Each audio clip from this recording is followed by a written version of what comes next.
tem um primeiro caso de serial killer? É a partir de alguém que se começa a estudar isso?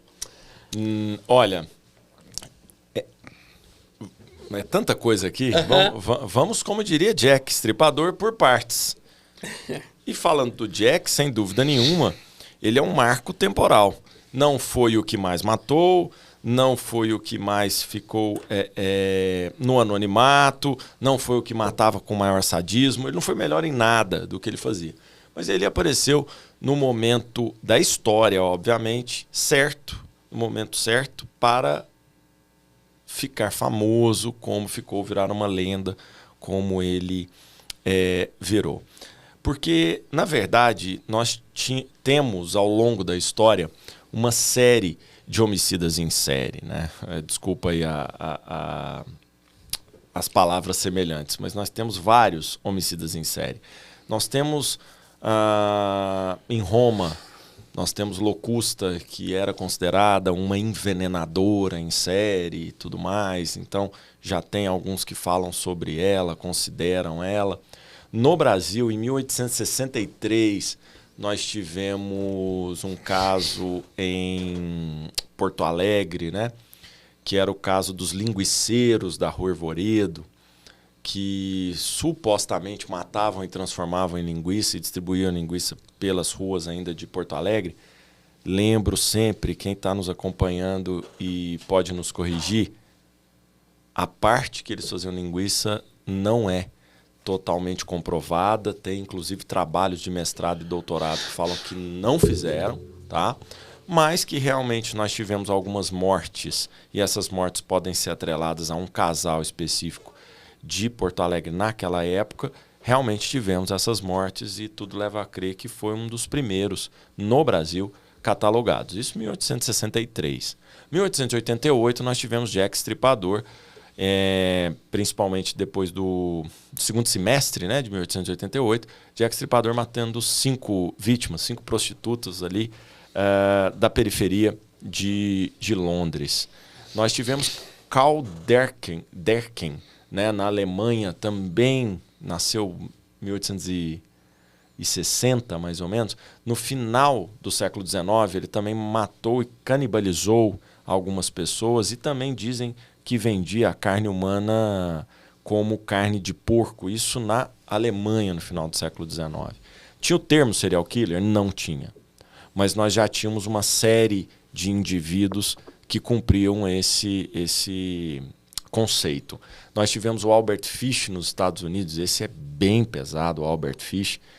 As histórias terríveis. Ele tinha, que eu cataloguei no meu livro, 12 parafilias diferentes. Meu Deus. 12. Caramba. Ele, de introduzir algodão com fogo no ânus, desculpa, né, a nossa audiência, mas o meu assunto é esse, sempre muito pesado, a enfiar, né, na sua pelvis também grandes agulhas de crochê e tudo mais. Então isso também no começo do século XX. No Brasil nós tivemos o Febrônio, índio do Brasil, o primeiro preso psiquiátrico do Rio de Janeiro, que matou e sodomizou crianças, e era um homicida que a gente chama de homicida messiânico, né? Que acreditava que estava ouvindo ali vozes que o mandavam perpetrar aqueles crimes. Então nós tínhamos crimes para tudo quanto é lado, de todas as formas, só que não tinha um nome. E aí, todo mundo vai falar para vocês, eu acho quase todo mundo, que o termo surgiu na década entre 60 e 70, no FBI, com os grandes lá, John Hassler, Anna Burgs e o John Douglas, ok?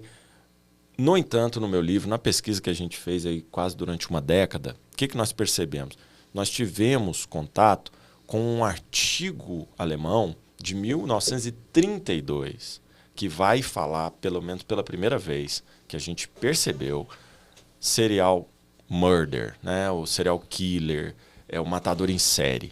Ainda não era o serial killer com a tradução específica nossa, mas era muito próximo disso. Então, a primeira vez que eles viram que, peraí, estão matando em série, vamos colocar um nome, foi, na verdade, em 1932. E aí nós tivemos, em 1961, 62, na Inglaterra, também o Brough, que vai falar um pouquinho sobre isso. Passado esses, vamos chegar à resposta. Teoricamente, o mundo gosta, então, de definir que foi o FBI, entre os anos 60 e 70, que popularizou esse termo na figura do Robert Hasler. Genial Robert Hasler, mas o termo já existia um pouco antes. É que antes eles tratavam também nos Estados Unidos como assassinos de desconhecidos. O que dificultava a investigação, porque nem sempre é desconhecido. Então, nos Estados Unidos, os anos 70 começaram a potencializar essas investigações. Nos anos 80, elas se consolidaram nos Estados Unidos, mas no resto do mundo não se consolidou. Por isso que você está falando de fenômenos que no começo dos anos 90, o Brasil ainda não vivenciava. Acho que foi em 93, se eu não me engano, esse caso. Porque esses dois meninos, eles eram cientistas, inclusive, acho que da Federal de Brasília. E aí eles foram, e fala-se muito nos áudios lá, que eram dois caras muito novos, que era da Polícia Científica de Brasília. E o negócio besta que eles fizeram, eles falaram assim, tá, onde vocês acharam os corpos? Aí eles pegavam, tipo, o endereço do cara e começavam a georreferenciar onde estavam. E aí eles já tinham uma literatura naquela época de que geralmente a casa, na verdade não tinha a casa da pessoa, eles pegavam onde era e eles começavam a triangular e falavam assim, cara, provavelmente ele mora aqui. Porque todos os crimes, né, tipo, várias outras referências falavam que geralmente era no caminho que a pessoa fazia entre o trabalho e a casa, geralmente, sabe? Porque isso é a geografia, que a gente chama de geografia do crime, né? E a geografia do crime, ela divide os criminosos, em regra, em dois. Criminosos organizados e criminosos desorganizados. São de acordo com o perfil da cena do crime. Então, a cena do crime organizada vai me dar um perfilamento totalmente diferente de uma cena desorganizada. Eu estou falando perfilamento, gente, de personalidade do criminoso, certo? O criminoso, por exemplo, o criminoso desorganizado, a cena do crime desorganizada, dentro da geografia do crime basilar, tem outras coisas para a gente ver, mas basilar, o desorganizado, há uma possibilidade que ele more nas redondezas do crime. O organizado, a tendência é que ele more distante da cena do crime. Então isso ainda era muito novo nos anos 90 no Brasil. Coisas que foram se condicionando nos anos 70 e 80 nos Estados Unidos, Inglaterra também muito e Alemanha. No Brasil demorou um pouco para chegar. Na verdade não foi nem em 1990, 90 nós começamos a andar com isso com grandes investigadores, mas só nos anos 2000 que isso começou a verdadeiramente se consolidar. Todo bom papo precisa de uma bebidinha pra acompanhar. Faltava isso no Elementar, agora não falta mais, Marcão. Não falta, graças a Magu Bebidas, que agora é nossa parceira.